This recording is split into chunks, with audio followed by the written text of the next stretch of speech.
Hey guys, how's it going? It's lovely Tuesday. I hope you're all doing well, doing swell, no matter where you are, feeling blessed and not stressed. Um, I'm coming on tonight because I do have a bit of a nasally voice because I've been in and out of rain and AC, and that kind of puts a damper on my nasal passage, as you may already be hearing. But I wanted to share something with you guys. And I was actually going to do an energy read as well. But that comes later. Um, I wanted to share something that I wish I had known when I first came on my journey. The 3 things I wish I stopped. The 3 things that I feel brought me closer to God. And the 3 things that were so hard to do, but so worth it. These 3 things were what were always standing in the way of my happiness. Happiness within myself, happiness within my spirit, and happiness for the world, in a sense. The 3 things I wish I stopped was, I wish I stopped making excuses. I wish I had stopped putting myself down. And I wish that I had stopped investing or trying to energize others. Now, I had to learn this harsh reality in what people would say cultivation of a total earth-shattering life change. But for those of you that might be going through an earth-shattering life change right now, you may realize that these 3 things were always impeding us from our truest happiness and our truest self. Why I say it brought me closer to God was because it actually brought me closer to who I truly am. And I was never someone who even ever did this type of work before. Yes, I have said that in past, and it's not a falsity, that I was on this mission before when I was younger. But I will honestly say the reason why I lost that connection with God and the mission itself was because I was still doing these 3 things.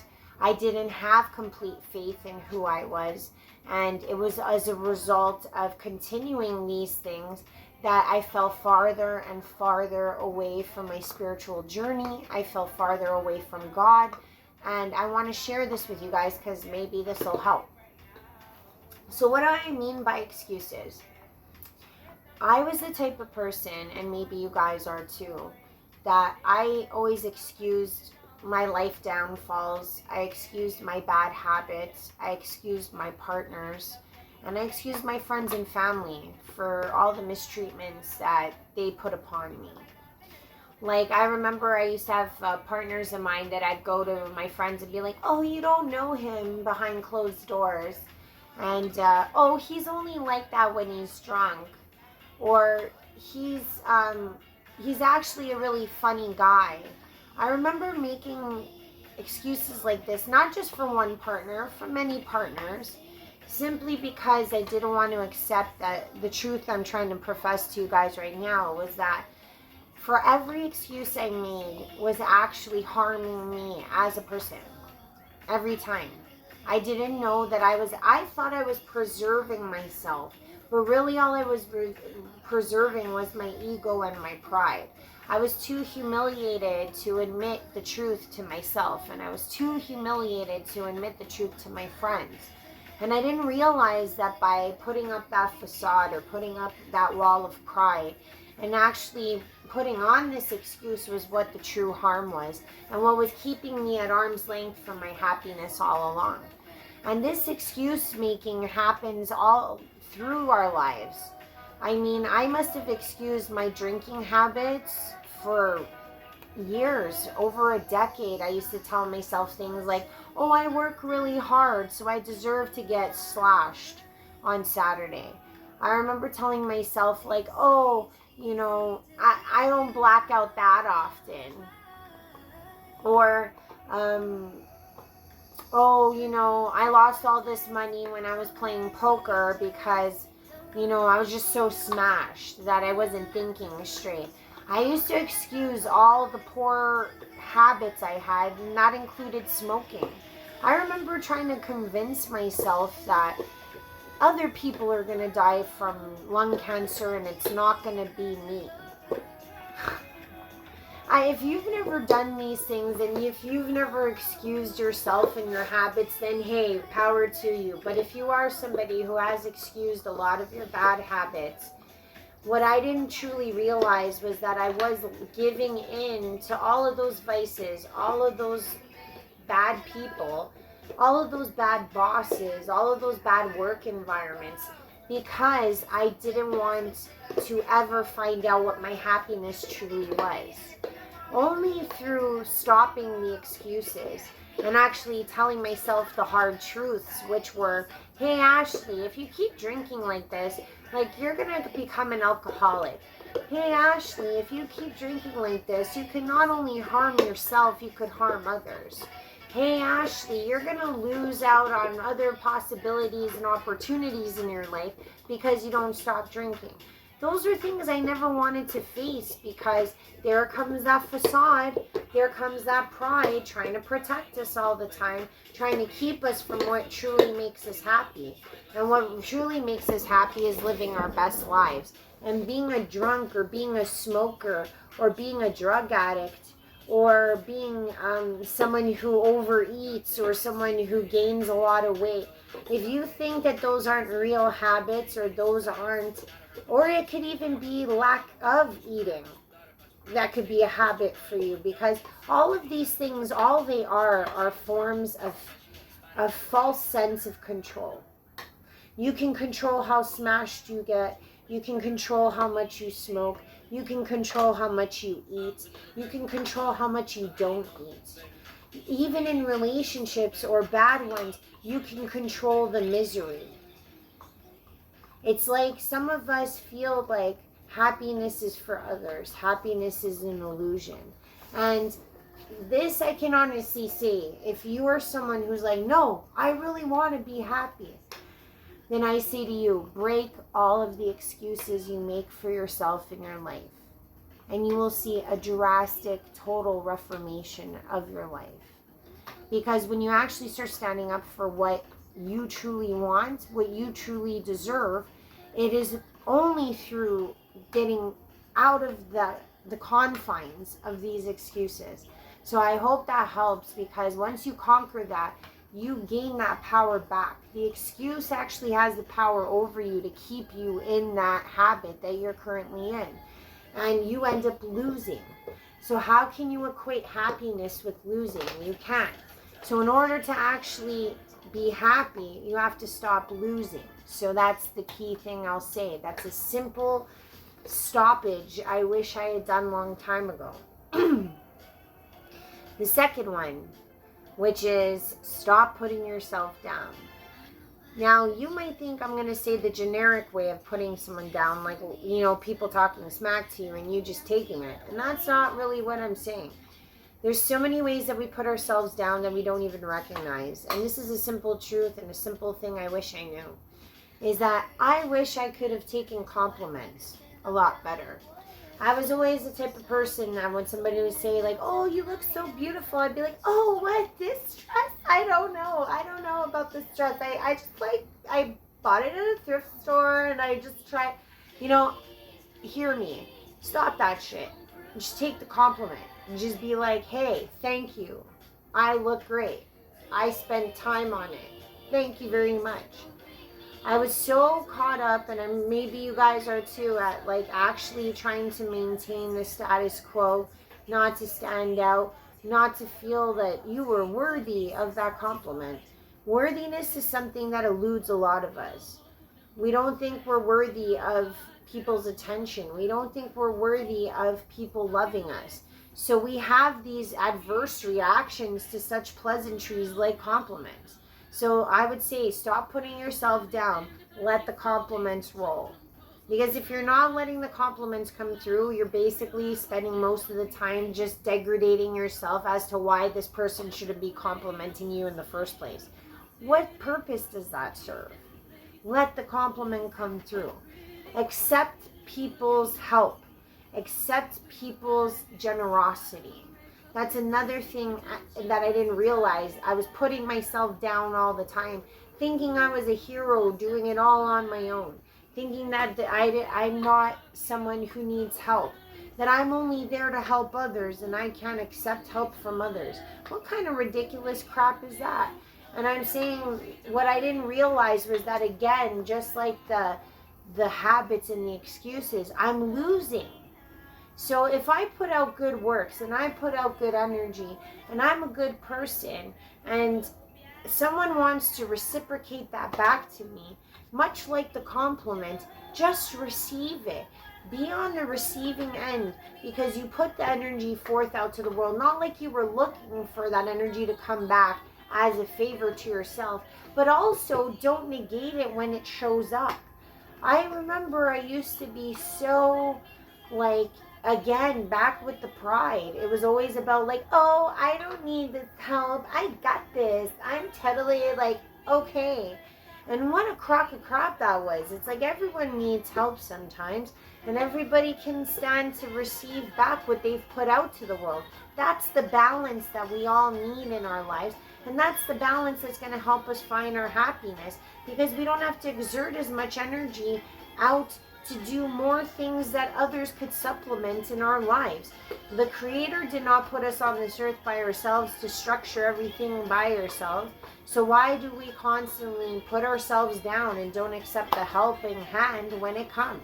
So that's something else I did want to, and the last thing I'll say about putting myself down is that what I didn't realize is that when I was constantly admiring and comparing myself to other people, other actors, actresses, other rich people, I remember I used to do that a lot, and I used to go into a place of victimization all the time. And again, that goes back to worthiness, because you actually are admiring and idolizing other people because of things that they have. And what's really sad, and what I didn't realize was sad about it, was that you don't realize that you have so much to be idolized for yourself. It's like as if you feel like you're not worthy to have what those people have, or you're not capable of having what those people have. And in a sense, you not being capable is you putting yourself down. Why aren't you capable of it? Why aren't you able to achieve or have the happiness that those people possess, or what you seemingly believe they possess? There's something intrinsically wrong with your self-esteem. And there was something intrinsically wrong with my self-esteem at that time, because I kept putting myself down. I kept thinking like, oh, only those people get to have those things. And it took me many years of practice to realize that I was totally putting myself down a lot, all the time. I didn't realize that I was genuinely someone to be idolized as well within my own right. Not that I was looking for people's admiration, but it was like by only going after my true happiness and being my most whole happy self was how I was ever going to be in that place where others could idolize me too. The reason why I'm idolizing those people in the first place, and maybe you're idolizing, is because they understand their happiness and their full potential. They're not making excuses for themselves. They're not putting themselves down. And that's why they're probably achieving what you want to achieve. Because instead of spending the time looking at others, they just turn that all back on themselves and realize, what do I want out of this life? What's going to make me happy? I am worthy of making myself happy, and I'm worthy of getting what I want in turn. So these simple things, you may think to yourself like, oh yeah, but it's like, have you ever wanted to be happy? Have you ever tried to go after every day what makes you happy? And I don't mean a job. I don't mean what the 9 to 5. I don't mean paying the bills. I don't mean picking up your kids. I mean really, truly happy. Let's say, for example, your true happiness one day is to just sacrifice a sick day and go do a spa day. Do it. Because the thing is that why you're constantly adoring others that are doing these things is because the only difference between them and you is they're doing it. You are standing in the way of yourself. Why can't you do it? And if you say money, that's a crock of shit. And if you say, oh, it's because of time at work, that's a crock of shit. You can always make time for couch sitting. You can always make time for Uber Eats and have money for that. Why can't you have money for actually doing something that you want to do, something that makes you happy? We're always, again, back to the excuses, always excusing why happiness is something that's so elusive and only for some other people. So that's something I wish that I knew all that time back. And if you're somebody that struggles with these things too, I hope that this helps. The last thing I want to say is I wish I had stopped putting energy in other people, thinking that it would fill my own insatiable void within myself. I remember thinking that if I gave to others, I would find that they would give back.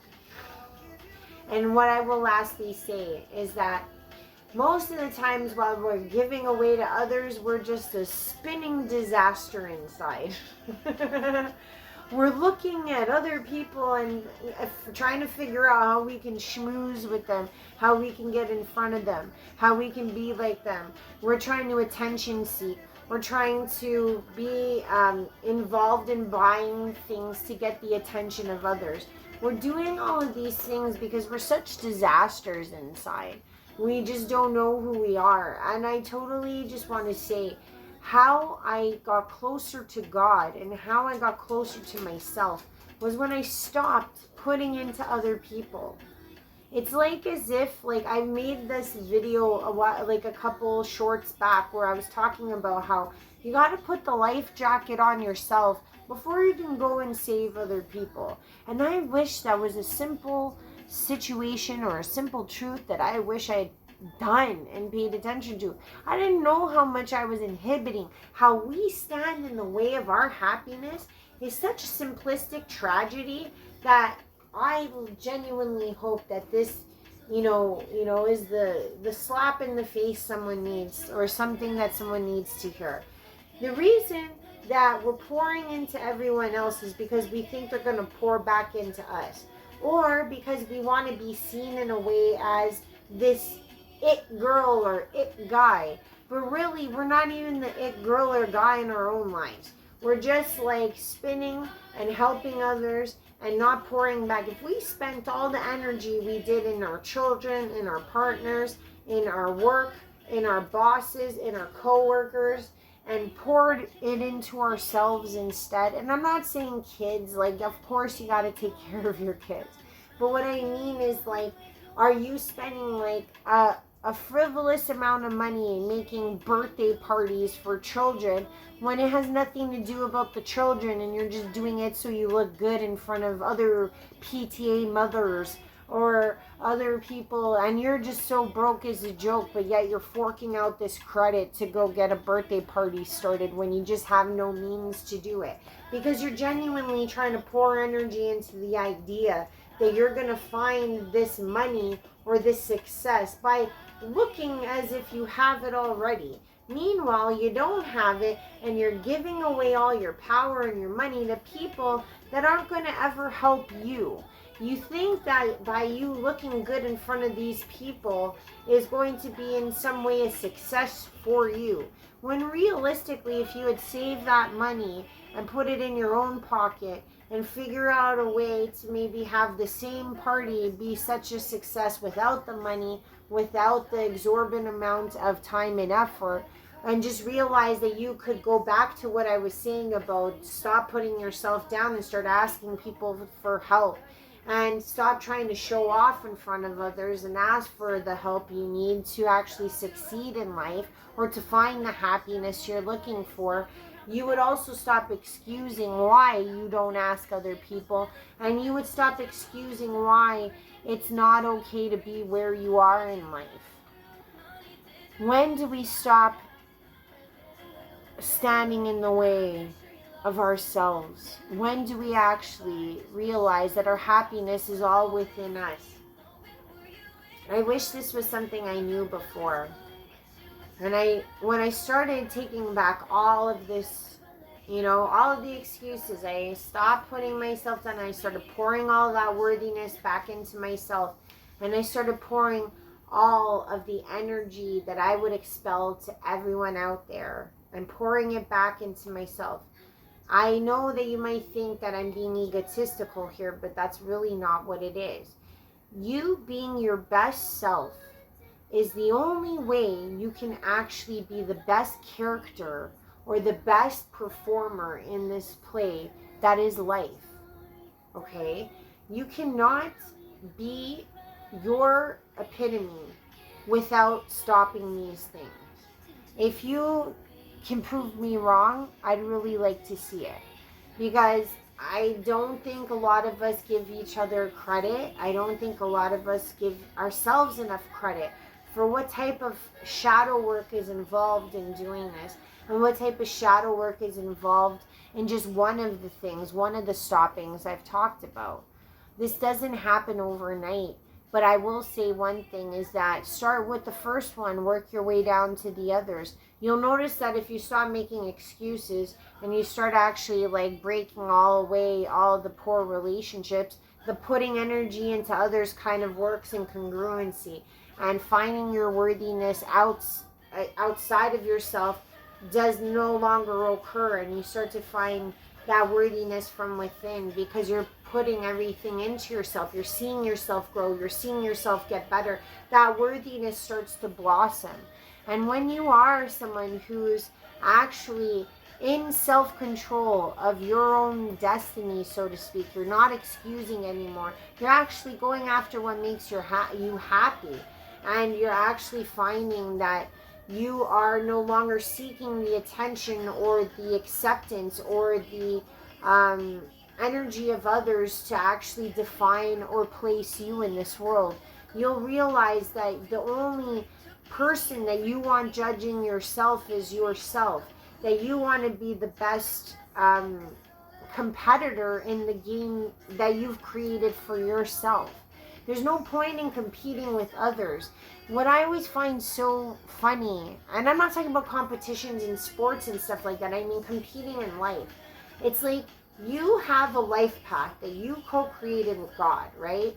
And it doesn't matter if you're watching the other person run this same marathon on the same track with you. You don't know what your actual capabilities are because you're so focused on what the person next to you is doing. And that distraction is actually what's going to take a tenth of a second away from you. All of these things are trivial because God is with you in your co-creation of your life path. There's no time before God's time. There's no time before divine timing. There's no achievement without you achieving it. There's no achievement without God's input. It's like as if you're competing against others when their life path was never going to be the same life path, and it was never meant to be the same life path. You have to be the ultimate athlete in your own life. Your own game, your own play, your own avatar has to be the best at your play of life. So if you suck at being a bad player in your own life, then who the hell's gonna live your life for you? Like, let's say, for example, if your life's destiny is to, let's say, write 5 children's books. I'm just giving you an example. And you spend all of your hard-earned time and all of your money chasing after clothes, or chasing after parties, or chasing after the cars or the houses, or the acceptance of others, or schmoozing, or all of these things. How are you going to write a book in that time? How are you going to have the energy to do it? How are you going to find the time if you're always making excuses for where all your time goes?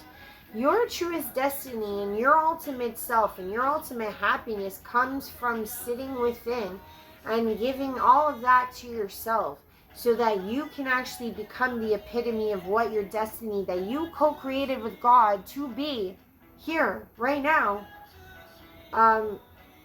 It will not ever be far-reaching because everything is being put back into you. Those books could change the world. Those books could stop people from doing awful things, or those books could inspire. Okay? So when you spend your life doing all these other things for all these other trivial reasons, you're actually not setting yourself on the path of your excellence. And that in itself is going to keep you farther and farther from your God self, from your ultimate self. And that is the tragic story that we don't want to see or face. Because I know for myself that I've gone down all these roads. And I can honestly say that when I stopped making excuses, and when I stopped putting myself down, and when I started putting all the energy back into myself, I, for the first time in my life, finally started chasing after my happiness, whatever that is. And it doesn't mean that I'm not going to run into hardships. But you know what? I know that everything I go through is for me. It's not for other people. It's for me. When I get tripped up in life, I know that I fall down and I take no one with me. I know that when I fall down in life, that I pick myself back up and I will have others to support me. These things are things that you cannot find if you're constantly giving it all away. So I just wanted to say that, and I hope that this speech helps. That's all I can do, just try to help. So with that said, I'm going to do the cards, but I hope you guys are having a wonderful Tuesday. Because I myself was getting, this city was under flood situation. It was pretty bad, but we all made it through. There were no deaths, luckily, but it was actually so much the reason of why my voice is going, because I've been in and out of rain for the last several days.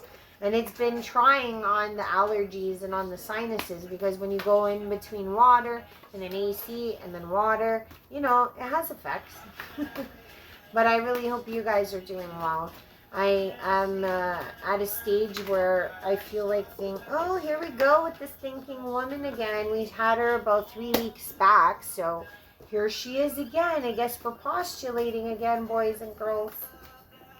But, oh, this thinking woman is looking at the world. Oh, so we've morphed out of this thinking woman, and the world is bringing her on a journey. Interesting. Thankfully, these cards are different. And the last is financial constraints. Interesting. So, I am going to use the tarot cards today, the original Rider deck, because I am trying to get better at reading tarot cards. So, I'm going to use them to be clarifiers today. I hope you guys are doing well. I hope you guys are ready for the energy read. I've been trying to get better at tarot cards because I feel like they're a cool modality to get to know.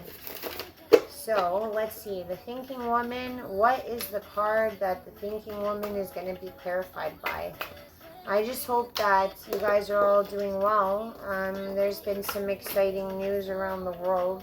How many of you think that the Page of Wands is describing the Thinking Woman?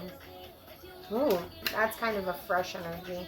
How many of you were kind of taken aback by what happened to Trump? I don't know. Like I said in my video, he is definitely a player in this game. He is someone who always never stands to... Ooh, the world gets the Magician, which is fantastic. Okay, yeah, that was, he's gonna go down as a hero now. Never ceases to amaze me, that man. He is a genius in some respects. Some of you may think that it's real. Some of you may think it was staged. I don't know. It's kind of hard to tell. It's kind of hard to tell. I don't know what you guys think, but please put it in the comments if you want anything you want to impart to me. If you think that this is going to be something of a... I mean, it's gonna guarantee his presidency, and I'm not trying to... I always knew he was going to come back. Like, that was something I always... Ooh, the Journey, the Hermit. Huh. Interesting cards are coming out. Financial constraints. Ooh. The Tower. Ooh. Actually, you know what? That's pretty interesting. Okay. So, for the thinking woman, right, we have the Page of Wands. For the world, we have the Magician. For the Journey, we have the Hermit. And for financial constraints, we have the Tower. So I actually feel like I understand this a lot more than probably the person going through this right now. Reason being is because I have seen this combination of the Journey and the financial constraints many times in my life. And I understand why a Tower tends to be associated with it, so that's pretty interesting. So the thinking woman, and if you see, what I find really interesting about these two cards is like they're both holding something, you know, something that they use to identify themselves with. So what I'm going to say is that much like the thinking woman is one who postulates but doesn't act. And much like that, I would say the Page of Wands, he does somewhat look very pompous in his outfit, in the sense that he's like, oh, look at me, I'm the Page of Wands, here I stand. And there's a sense of jovial inauthenticity. I would honestly say that what I'm getting from this is that this Page of Wands wants to pronounce themselves as a certain character, but they don't actually have the age to back it nor the wisdom. So I think for this thinking woman, it's like as if the reason why you're thinking so much is because you're scared to actually step into your truth or your actual true representation of yourself. Because as long as you're thinking, or as long as you're in those books, or as long as you're trying to come up with new theories, you don't have to act. You're always postulating, you're not acting. And much like this Page of Wands, I feel like, yes, he looks very well dressed, but, you know, I can honestly say the only thing that I get from this is that if he didn't have the clothes, would you still find him to be in the same stature? So what I think is going on with this thinking woman and the Page of Wands is that you feel more safe being in a nice outfit, and you feel more safe hiding behind books, in the sense that they're just deterring you from you actually bringing forth the action involved in being yourself. So there's that. The World and the Magician. And much like I was saying with the thinking woman in action, I feel like the Magician is one who can make anything happen. And usually it comes from self-determined will that you will see the Magician. It's a confidence that is innate within oneself to actually create or transform the world around you. So what I would say is that the world, I think what's happening is that instead of you hiding behind what seems safe at this point, you're being asked to transform in a way that you will receive the world. So I feel like it's with that you're hesitant to act right now, but it's like as if like you have this magic and power within you to transform. And when you do come out of this stage of where you're trying to look a certain way instead of be a certain way, you actually, once you become or start acting a certain way, meaning like using that internal magic that you have within yourself, instead of just using barriers to hide yourself away in a sense, or let's say like the Page of Wands using clothing to showcase an exterior that isn't part, your interior doesn't match up with. I'm getting that once you actually use that interior integral self, you will actually find that you can transform the world around you, and that's when the world will become your oyster in a sense. And why I think journey is met with the Hermit is because the journey that you are finding is going to be one that is about internal growth, okay? You're going to have to go within. Like, as you're trying to receive the world from without, you're going to have to go within for some time, I imagine. The journey may just be starting. Sometimes, like I've said, for those of us that are chosen or those that are on a spiritual journey or the path less, the road less taken, you tend to have to hermit because this journey goes hand in hand. The self-discovery or the discovery of Christ within yourself or God within yourself is something that you have to do on your own.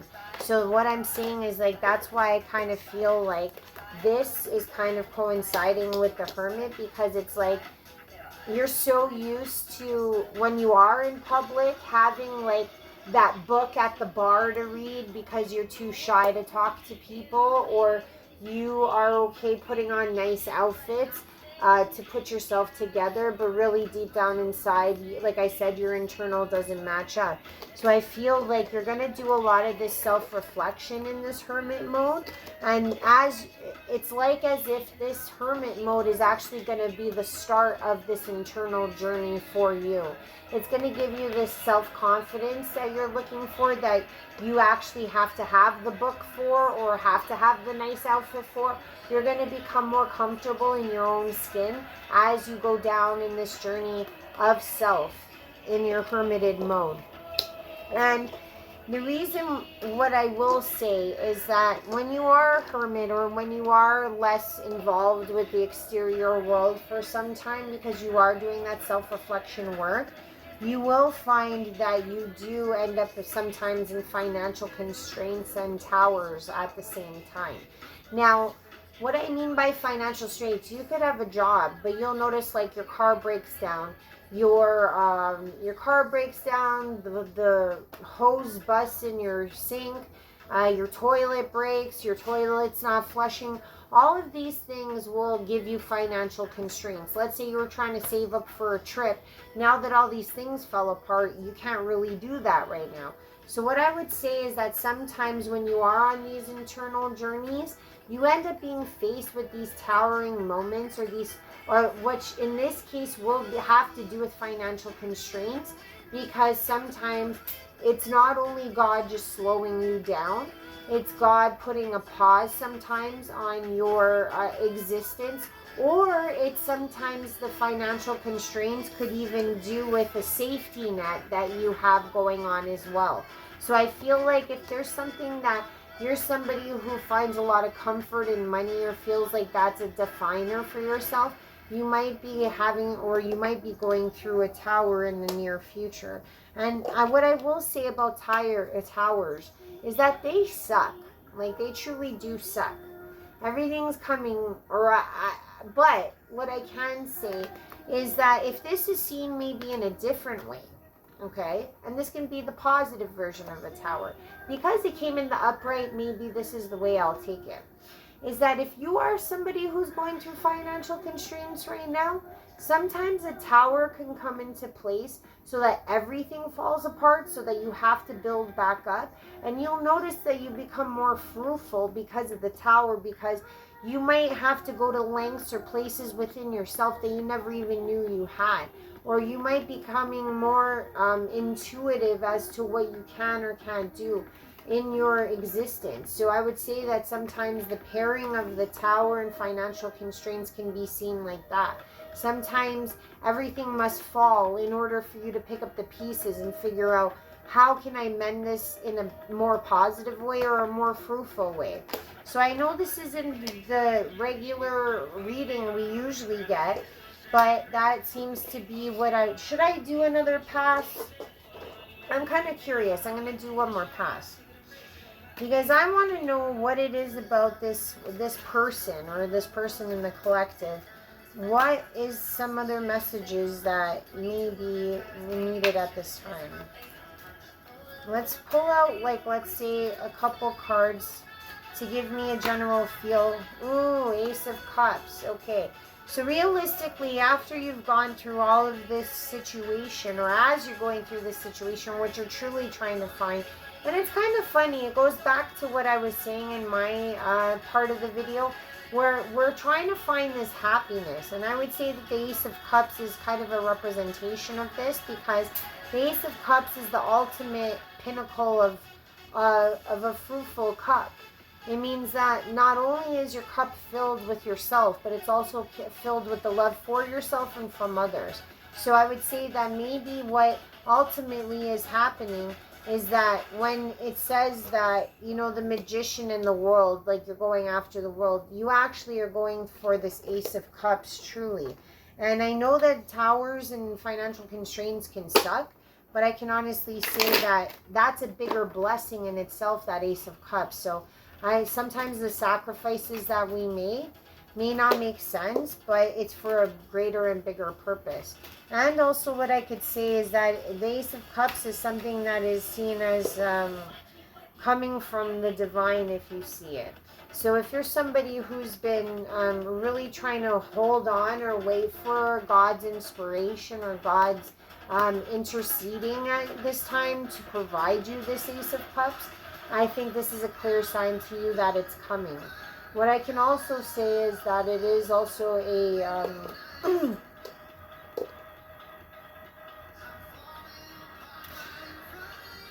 I'm seeing a lot of water, so whoever you may be, you could be a Pisces. Like, I've seen water in a couple. I've seen it under the journey. There's a river there, the world. So I'm going to say that whoever I'm talking to might be an Aquarius or a Pisces. So I'll say that.